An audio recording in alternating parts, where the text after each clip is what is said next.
I'm not passionate about safety, but I found my passion for people, and safety is the conduit that I'm able to utilize to be able to speak to people and to be able to show people that I care about them. And it's just been a great thing for me. Welcome to the Canary Report, the podcast where risk leaders, safety professionals, and operational executives come for real-world stories and smarter strategies to keep people safe. I'm your host, Michael Zalle. In each episode, I sit down with exceptional leaders who are transforming how risk and safety are managed. Whether you're a leader of a nationwide EH&S program in a high-risk industry, or you champion workplace safety across 200 retail locations, this podcast is for you. Let's get into it. Welcome, everybody, to the Canary Report, a podcast for risk leaders and safety professionals and operational executives. Come for real-world stories and smart strategies that keep people safe and hopefully help others learn how to get better at what we all do, which is deal with people. I am your host, Michael Zalle, founder and CEO of Yellowbird. Today, I have one of the most respected authorities in safety leadership. And specifically, I was happy to see that he's an old hat when it comes to media and being on screen and off screen. And this is Hal Wheatley, and he is the corporate director, safety director for Manhattan Construction. Over the past 30 years, he's a field-tested, experienced manufacturing, construction, logistics, and other, which we'll get into in a moment, seasoned executive. He isn't just seasoned, but he's really an expert in a lot of areas of EHS and always still learning and growing, as he indicates in all of the things that he's put out. He has deep insights and meaningful experiences that help him with mentorship and being a better leader. Today, what we hope to cover are things that matter to our listeners, which are family, life, experience, real world solutions, complexities of what we do and why we do it, and really just have a nice chat. And I look forward to doing so. So welcome to the podcast, Hal. Appreciate you, Michael. Thanks for that. That introduction maybe speaks me up too much, though. It's going to be hard to live up to that. I seriously doubt that. But humble as always, and I appreciate your mindset of having trouble taking compliments. I'm the same way, so I get it 1,000%. So, well, welcome to the podcast. If you wouldn't mind, I know I gave you that diatribe of an intro, but if you wouldn't mind telling us about your journey, both personally and professionally, and where you hang your hat and what you love, and maybe a little bit about your personal world, if you're willing to do it. And we'll start off there. Absolutely. I'm always an open book. I always say sharing my story and experiences is necessary to ensure that what I've gone through can be shared and conveyed, and hopefully help someone else in their journey as well. So I like to start with where I'm currently at.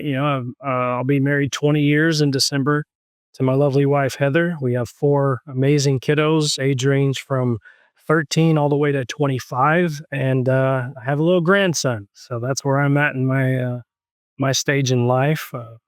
But I always like to start way back in the beginning. I had a bit of a rough childhood growing up. You and I have discussed that previously. Both of my parents were teenagers whenever I was born in the early 80s, and struggled with substance use and addictions and things like that. So I was raised by my grandparents, and growing up, we struggled financially. We ran in the restaurant business. That's where I started I like to say that's where I started my safety career, because when you're running in the restaurant business, there's a lot. There's knives and grills and deep fryers and things like that, food safety. So I actually started in the restaurant business when I was 8 years old, believe it or not, busting tables for my grandparents. But that's where I started my life in safety, and grew up, went and played sports in high school. And then I myself became a father at the age of 18. So if you do my math, my oldest is 25. I was 18 when she was born. So I had some unexpected maturity growing up, and had to learn to adapt and become a more mature adult than I wanted to be at the age of 18. And so from there, like I said, I played sports. I went to college, played baseball. And I really like to look at my time at playing baseball in college as the opportunity for me to be basically experience other cultures. I had teammates from Canada, teammates from Venezuela, teammates from Argentina, teammates from Japan. So I was really ingrained in a multicultural team from an early age, and that was a lot from this little country boy from Oklahoma. you know, it all of a sudden opened up the world to something a lot bigger than small town Oklahoma for me. Now, where were you? Where was college? Where did you actually go? So I graduated high school at Wagner High School, and then I went to college at Missouri Valley College in Marshall, Missouri. My time there was brief because, like I said, I was a father at that time, and so I had to make a decision. Do I want to pursue baseball and you know that pipe dream of going pro and all that, or do I want to take care of my responsibility and become a father to my daughter, which was obviously the choice that I chose and the correct decision in my opinion. So I stepped away from college sports and came back home and wanted to take care of my daughter and my family. And so at the age of 23, my wife and I got married. So like I said, I'll be married 20 years this year. Kind of fast forward a little bit, did some things here or there, stepped away from college, went back to college. Just tried to make sense of my life like we all do, right? Absolutely, it's a journey. It's a journey. It is a journey. I like to say that, it's not what you experience, it's how you handle the experiences you've gone through. So I learned from an early age that, life was full of adversity. And so I just took it and dealt with it as it came.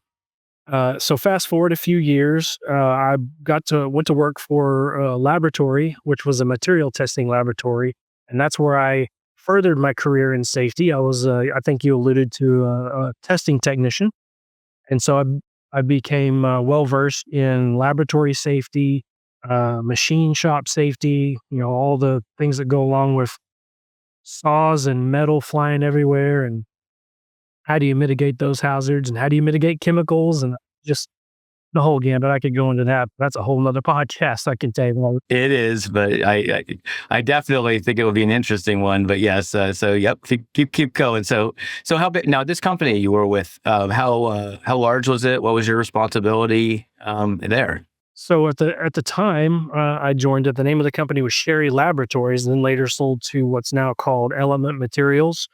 They're actually a global company. I believe their headquarters, I believe, is in the Netherlands. I'm not 100% sure on that. There was a lot of labs. I'm talking thousands across the globe. So it was a big company. My role, I led our mechanical testing division, as well as I was our safety coordinator for the laboratory in Broken Arrow, Oklahoma, which is where I currently live. So learned a lot there with ASTM standards, ISO standards, so on and so forth, and really got fascinated with the being able to use your hands to see how metal works, and then get down into the metallurgy of things, as well as I really like the safety side of it too. What was that? You mentioned, I didn't mean to cut you off, but you mentioned ASTM. Now, most people are familiar with ISO. It's a very large. What is ASTM for the listeners who don't know? Yeah, it's the American standards for I believe technology and mathematics or metals or something like that. I honestly can't remember the acronym off the top of my head. Oops. That's okay, but it was for that. It's okay. It was for that industry, and so specifically because you're dealing in metals and chemicals, I imagine that's actually one of those things that that we always point out the acronyms because there's so many in this industry.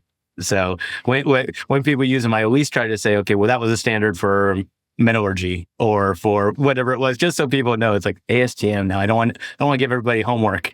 Try to figure out what it was.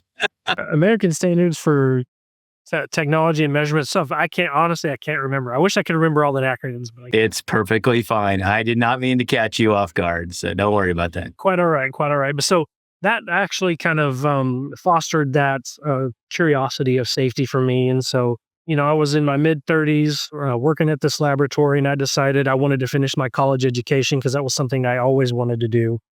No one on my mother's side of the family up until that point had really pursued a college education. So it was something. It was just something important to me, you know. So I went back to college in my mid 30s.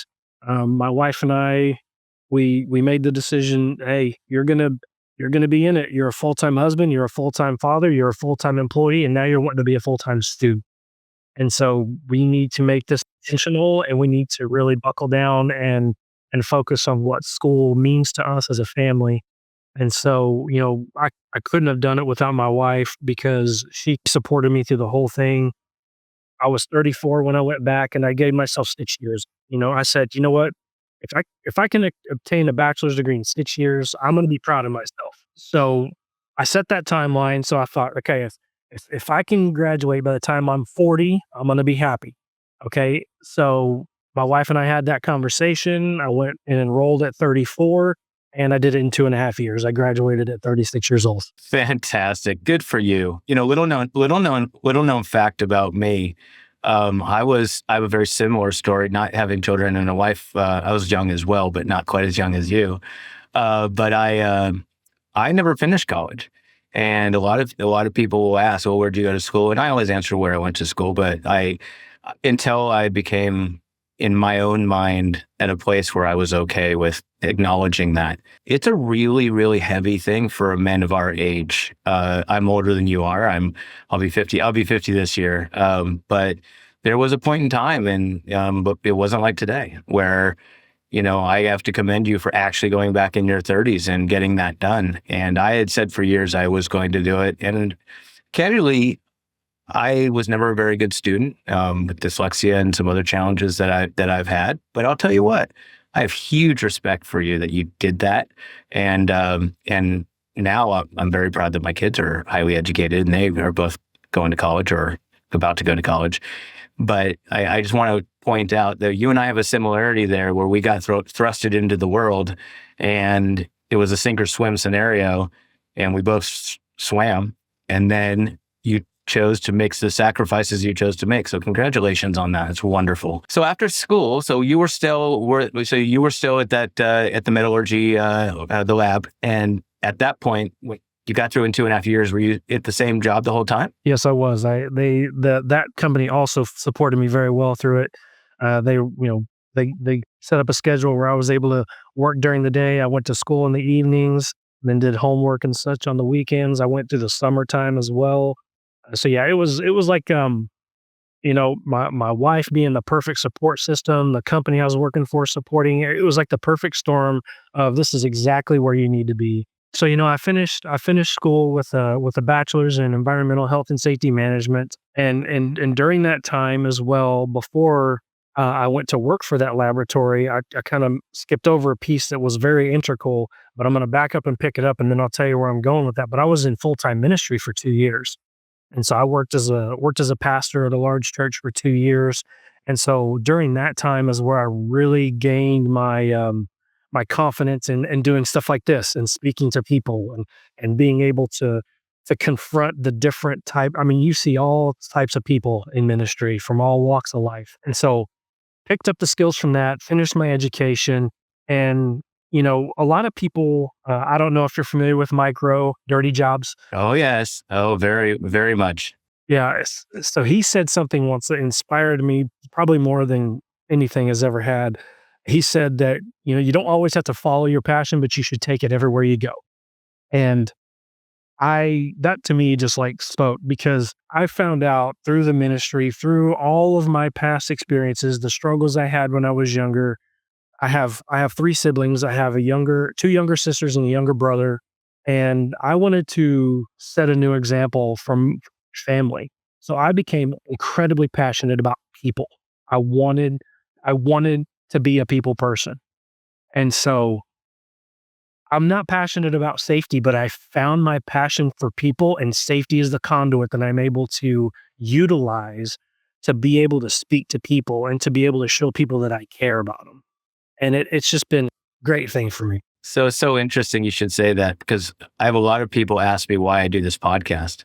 And I've always been a people person as well. I think most people can see that in me. I get my fuel from these conversations and learning about people's journeys and their lives. And I like to help folks. And the whole thesis of Yellowbird, when it comes down to it, is about helping our professionals find opportunities and then helping people who run, construction and logistics and other high risk environments serve their needs, training, surveys, all these other things. But it's really just about the people. And it's funny because I'm at a place in my career with Yellowbird that I don't sell as much and I'm not talking to as many customers.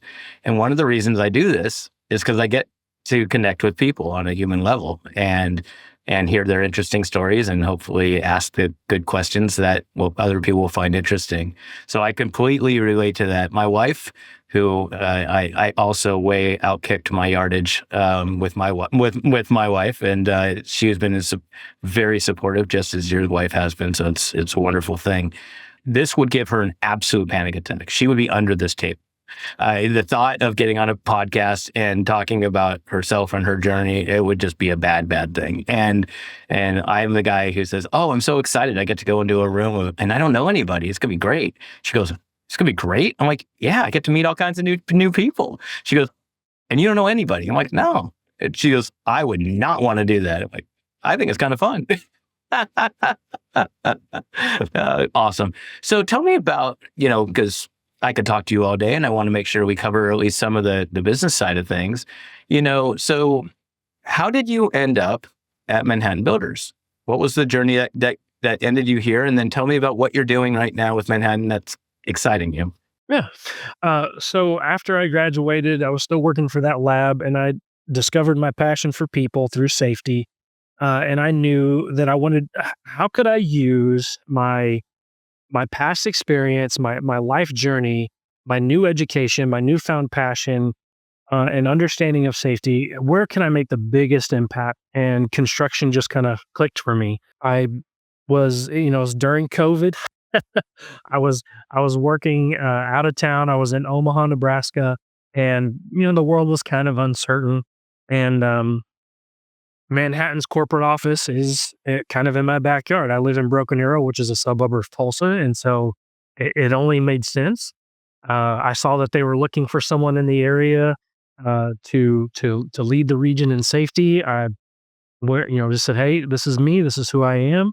Over at that time, we couldn't meet in person, so we met like you and I are meeting right now. I met with the regional leader of our Tulsa office and the operations leader of our Tulsa office, and I was just said, "Hey, this is what I want. I want to be home. I don't want to miss my kids grow up. I want to be with my wife. I want to be with my family, but I also want to make a difference in somebody else's life as well, using my newfound passion and my newfound education." And so in November of 2020, Manhattan brought me on the team. I joined them in 2020. And ever since then, I have just been so ingrained with this culture because Manhattan is, it's a 130-year-old company owned by the same family. And I could walk upstairs right now and talk to one of the family members of the company, and he would welcome me with an open door and have a conversation just like and I are having. And it just the the culture statement of Manhattan is that we are a family of builders, and man, I tell you what, it just meant so much to me that they truly embody that. And so I just kept doing what was asked of me. I led the Tulsa region. That you mentioned on my LinkedIn profile, that green screen. That was in 2023. We were shooting safety orientation videos, and Manhattan asked me to do that.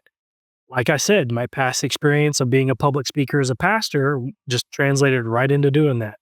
And so I used all the tools and everything that I had gained over my entire career in life to do whatever I could do to bring my absolute best for this organization.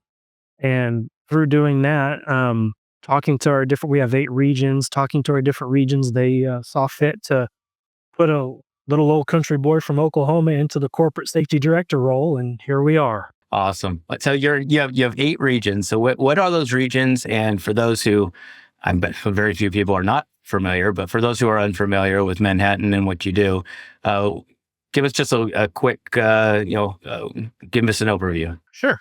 So Manhattan's corporate office, like I said, is here in Tulsa, which is one of our regions. We have an Oklahoma City office. So we have two in Oklahoma, Tulsa and Oklahoma City. We have two offices in in Texas, one in Dallas, one in Houston. Then we have an office in Atlanta, Georgia. We have an office in Washington, D.C.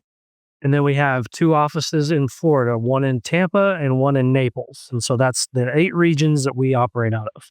It's funny because I always say it's really challenging to have a dispersed operation like that because of just the nuance, especially in construction. So where you have an office, define what an office is. Do you guys build? Are you focused on earning business in those territories? So you open an office because you want to really do a lot of work in those territories. So you have sales, marketing, all that kind of stuff. Like, what does that look like just from a practical perspective? Yeah, Manhattan, we like to run very lean, and we try to give our best product to our customer. We operate under building excellence. And so, yeah, in those 8 regions, we try to focus on keeping our work local so that we keep our people local because, like I said, we are a family and we really want people to be home with their families every night. I've been in construction companies where you're doing a lot of traveling. I'm not saying there's not travelers in our business, but we really try to keep people home. And so, yeah, in our geographical regions, we are strategically placed there to earn business in those regions for our people. Fantastic. And so obviously as a general contractor, is there a specific area of focus that you do? Large construction, industrial, home? Like what is your area of, what are you guys known for? Well, it is all industrial right now. We have, we built AT&T Stadium for the Dallas Cowboys, Ranger Stadium for the Texas Rangers. Currently, we have an active project in Houston at the IAH George Bush Airport. We are doing work at Florida State University. We are doing an expansion at the Arlington National Cemetery in Washington, D.C.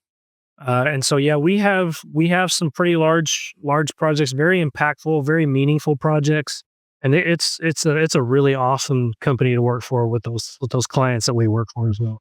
That last one that you just mentioned, talk about a legacy job. I mean, Arlington National Cemetery, even having the honor of working there must be so special to everybody involved. It's what a privilege to be able to work on something like that. It's really, really special. From a practical perspective, how do you manage the safety programs on these massive groups? You've got subcontractors, you've got the owners, you have like all these moving parts. What do you do for both regulatory, just general must-have compliance in all these different areas, but then to make sure that they meet the Manhattan standard of excellence? Like, how do you manage that with third parties? And that's always going to be the big deal, right? How do you manage the safety program because you got so many different moving parts, and so when I stepped into the corporate position of being safety director, I really had to unify the 8 regions under how do we as a company convey that the people matter because in the industry and all safety, and this is just specifically safety. I'm not necessarily speaking Manhattan or construction or anything, but safety sometimes gets that negative connotation of being the safety cop. You've heard that. And so, to your point, we have to have policy. We have to have procedure. Those are there for a reason. That's what we govern ourselves by. But we need to get to the people side of things, back to that passion that I talked about, because we need to convey to them message that we are their advocates, not their adversaries. And we need to show them that we care about them because I can go out into the field and I can quote standard, I can quote policy, I can quote procedure, but people don't care how much you know until they know how much you care about them. And so that's how we do it. We go out into the field and we talk to people. We just have personal relationships. Because if you start coming out with the gotcha mentality, I can go out and I can get you. All you're building is barriers. You're not building relationships. And so our team, we have some great safety leaders across our regions. And so we meet every other week and just continue to improve our culture and build the relationships and feed off of one another, because in 8 regions you are spread out, but whenever you can unify your ideas and you just start seeing that collaboration growth and the ideas come out of that, you start to see a change in the field, and then we bring our trade partners on board, and we get them ingrained in our culture, that family mentality, and all of a sudden you start seeing those relationships foster an environment of caring where people want to go home to their families every night. It's not about what you have to do, it's about what you want to do. And everybody buys into that, and they want that. They take ownership of that because, at the end of the day, if we didn't have the people, we don't have a business. You don't. And it's funny you should say that. I spoke with a gentleman yesterday that we are going to be recording, or I won't say by name yet, but they're the largest window and door company in the world. And he's the head of their safety program. And he said he gets involved in the free build out of the manufacturing facilities to engineer better safety practices before humans are ever even there. See, like he's looking at it through the lens, the blueprints through the lens of that. And I'm like, wow, now that, talk about proactive.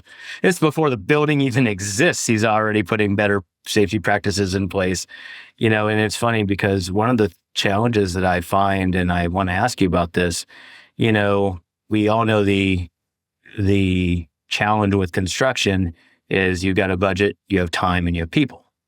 And that's pretty much all you got. And so the person that's responsible for the safety of the people on location is also responsible for the budget and the time.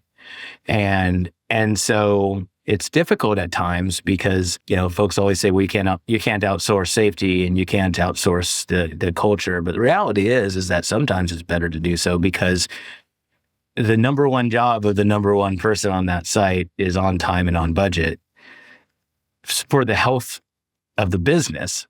But then really number one is the safety and well-being of the employees. But if you ever have to actually get into that intersection, you pray you don't, because that is the worst conversation you have to have, because that is literally putting money on the line to ensure a safer environment.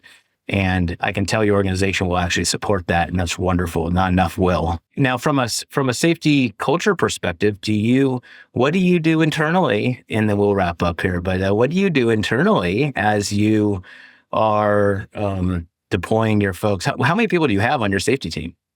Oh, right now I believe we're currently sitting 35. We just hired a few, so I think we're in the 35, 37 range. As far as safety professionals, but we like to say safety is everyone's responsibility.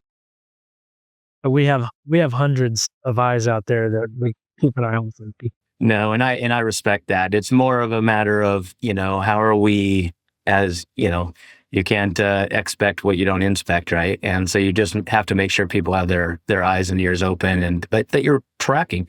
Do you keep metrics for the entire site by site, group by group, location by location, and do like a comparative of trends of challenges internally? Are you guys running in that capacity? And if so, how are you doing it? Because it's one of the things I'm really fascinated about, because we have insights into not just one company, but I've got 7,000 people doing this kind of work. So we can do a lot of insight cross-referencing. Do you do that internally? Do you set benchmarks of, okay, I'm seeing that we have a lot of arc flash issues going on, or we always have forklift drivers or heavy equipment drivers, and it just seems that nobody is certified, because every time I ask somebody, they don't have their certification done, or they don't, because of the turnover. It's like, yeah. What are you talking about? That never happens. But it's hard when you have 200-300% turnover to keep everybody on the 1 year OSHA required on machine training. It's a kind of an unrealistic ask for most organizations.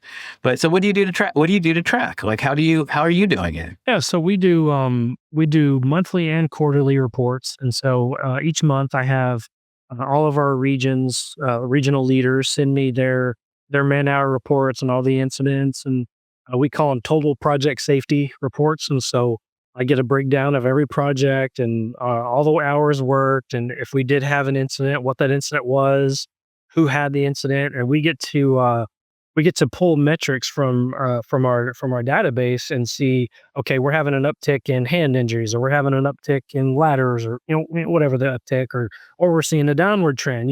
Both good and bad. We don't just track negatives, but we have the conversation really focused more around It's about the person, not the number. We keep the numbers to keep us accountable, and then we talk to the people and figure out what we're seeing from the field. Because in all honesty, you said it. How many safety professionals do you have? Well, you got a lot of job sites. Those 30 is not going to cover it. You need the eyes in the field. So every month I get that report, and then quarterly we, as the regional leaders, and discuss what we're seeing.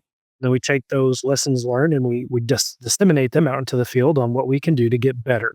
And so we always want to find ways to get better, take ideas, and then obviously, if you're doing it from this level, at the high corporate level, you're not really seeing the whole picture. You got to get down in there. And so I like to get out into the field and literally lay eyes and put my feet where something happens so that I can get a better understanding on how to prevent it in the future. Yeah, it's interesting. We do a fair amount of we're always looking for the 97% good. So when we go out, we do a lot of assessments and surveys, just, tool talks and things like that, because third parties who are charismatic and have no dog in the hunt can go and have the conversation with folks, not feeling like, oh no, I'm going to tell my boss that, something's not good, which is really, frankly, it's an embedded problem in safety and construction, because the only person that they report to is the person who's going to have to report to you that things are not quite as good as they should be. It's like, I'm not telling him that. And so that's the problem. It's just human nature. You don't want to tell anybody that their baby is ugly, right? And so you just kind of keep it to yourself. Third parties are good with that. But it's interesting because one of the things that we've found is when there's an event of any sort, even if it's not recordable, that's the thing. Recordable or not, doesn't matter. If you're trying to improve, it doesn't matter. Of course, it matters. But if you're trying to improve, the small things are actually the things that we want to be noting. And I have found that having somebody like local come out the next day or even that day to just say, okay, let's talk through what happened, just while it's fresh and it's real and it's going, we have found it's been really, really powerful. I've done that with a few construction companies now, and it's really a neat service to be able to have somebody go, hey, we just had a collision between a forklift and a loader. And, I'm going to have to tell the boss this, and I need somebody to come out here and help me kind of figure out what's going on. Right. Like, because nobody really, it's funny. My daughter's, get off the personal story in a second, but my daughter drove to school for her very first time this morning and, by herself. And so she got her license, but I've been driving with her for a year, where she was driving and I was a passenger, and she goes to a private school that's kind of a ways away. She has to take two highways, and I'm in Phoenix, and it's not altogether that unpopulated, particularly going towards downtown. And, being the normal parent of today, everybody has Life 360. And so I went to get breakfast and I looked on Life 360 and I saw that her car was stopped on 51. And Highway 51 is a crowded highway. It never stops. My heart sunk. And right when I did that, my phone rang, and it was my wife saying, hey, you said it was wide open because of the holiday. And because I was right behind her, I texted my wife, which I shouldn't have done because I was driving. But I'm like, road's wide open. She should be fine today. And apparently there were 2 accidents right past where I was. She was fine, but I looked and I saw that. And I thought to myself, that's a really good example of a situation where I care a lot. I want to make sure she got there safely. She doesn't know enough to know how to be great yet and how to handle herself in a situation. So I'm always, that just takes experience. And then I saw a stopped car on 51. And if you just take that data point and you don't have all the surrounding data points, that is what I tout constantly in the safety world of context matters. She was fine. And then she got off at Northern, which is one of the streets right here. And she went and took surface streets and she got to school. She was 5 minutes late. And I said, I don't care how late you are, just get there safely. You're not going to be the only one late. That was a big accident.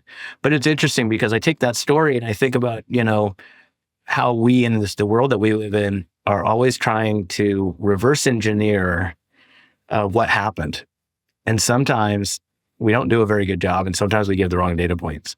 They were stopped on the freeway for 15 minutes, and it was their first day driving, and there was an accident. She got in an accident on 51. Well, that's what happened in my head. No, she was like, she just was stalked.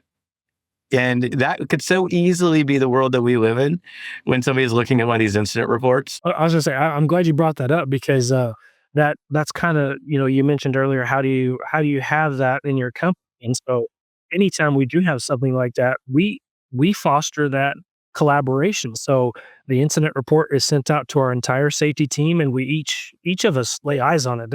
We're all open books because we need to learn what happened. We need to not repeat it. And so, to your point, if we just gave that one data point but didn't give the whole picture, we're not going to have the whole story. And so we send those reports out to all of our team, and everybody looks at it. And now all of a sudden, everybody is talking, asking questions. What happened here? What happened there? And now we can start to really get down to the nuts and bolts of what happened and have that interregional communication and be on everyone's team. Because if one person fails, we all fail. And so we want to all be on the same team, go in the same direction, making sure everyone goes home safe and not just look at one data point and come to a wrong conclusion.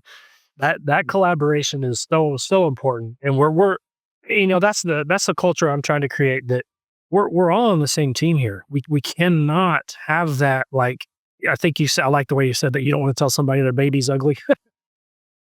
But sometimes, like, hey, we have a mess on this project. We need to clean it up. And the good news is, for what it's worth, we've got such a great safety culture established that everybody really is on board with that. And so you can only get better, and that's just what we strive for. So it's funny you should say that. I'm going to tell a little bit of I'm not going to say it's inappropriate, but being a former pastor and being a corporate person, I got to be careful about how I tell this story. But I was actually at the Lake of the Ozarks last week, so up in not far from places you've been, and a dear friend of mine has a place up there, and we went and did a golf lesson with his trainer, who's actually a former pastor, and he's a wonderful man, and he's a golf coach for many years. And my buddy Tim, his wife is an OBGYN. She's funny, and she's kind of one of the guys, but she's not. She's a lady, but she isn't a prude or stuck up. Like, she can hang. She doesn't have a problem with language, and she's starting to golf. And so she and so Tim and Kim went to this gentleman. I won't out who it is from the story, but really nice guy. And he was setting up, and he's like, okay, you're doing everything right, but some people have, like, when you're putting your arms together, there's like barriers, there's like obstacles to getting the grip right. And she goes, "Are you talking about my breasts?" And he goes, and he goes, "Oh my God." Oh, he goes, "Well, yeah." And it's okay. You can say that. Okay. So you have to, it's like, but it's so funny because that whole thing was one of those, like, because he didn't want to say it, and he's like trying to scoot around it of like, this is an uncomfortable conversation. And it goes back to what you were saying, is you don't want to call somebody's baby ugly. You don't want to say the thing that's going to be like, oh, I can't say that, but you're trying to teach somebody how to grip the club right. And if they have breasts, then they're going to have to figure out how to do that right too. And it's not a sicko thing, but it was such a funny story. And I'm so glad Kim was the one that actually had that moment, because that was like, she's like, "Oh, come on. All right. Okay. What do you want me to do?" And he's like, you just got to kind of go under and up, and then you're better, and she's a very good golfer. I golfed with her when I was out there. It was a lot of fun. Yeah. It was her and me with one hand, as you recall. I was born with one hand. So, we must have been quite a sight out there swinging the club in the drizzling rain. Yeah. And you know what though? Part of the job is difficult conversations sometime, and that's how we get better. When leaders get better, everyone gets better, and so that's the only way to do it, is have those kinds of conversations. Sometimes it has to happen. It does, and she's very fortunate, because she said, "You think that's a hard conversation? Remember what I do." And I'm like, yeah, that's a really good point. Yeah, our conversations are nothing. Well, Hal, thank you so much for this conversation. I enjoyed it immensely. I think people are going to really enjoy hearing your journey and about your great company. If somebody wants to find you, how do they reach you? What's the best way online to get a hold of you? Yeah, I mean, you can go to my LinkedIn profile. My son said that he searched my name at school, and I was the first one that came up, so should be pretty easy to search my name and find me. There's not many Hal Wheatleys out in the world, I suppose. And then you can always find me at Manhattan, manhattanconstruction.com, and I'm on there as our corporate safety director. So that's how you can reach me. I love it. Well, thank you again. And please praise your leadership and the family. They've obviously are doing it right. Nothing is perfect, but having somebody like you and having a culture of treating people as though they're family is really, really a special thing, especially in today's world that people are often treated as disposable. And I can tell the family doesn't do that. So it's a wonderful thing.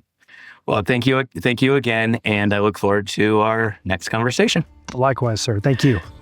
All right, buddy. Take care. That's it for today's episode of the Canary Report. If this conversation helped you reframe how you think about risk and safety, please do me a favor. Hit subscribe, leave a review, and share it with somebody who needs to hear it. We're building a new category of safety and risk leadership, one that's faster and smarter. Leaders who aren't just empowered by tech, but whose wisdom is accelerated by it. To learn more about how Yellowbird's cutting-edge platform is empowering leaders to solve workplace safety and risk challenges faster, smarter, and at scale, visit goyellowbird.com. Don't forget to subscribe to our Spotify, Apple Podcasts, and Yellowbird pages to stay up to date. Until next time, lead with clarity, know first, and act fast.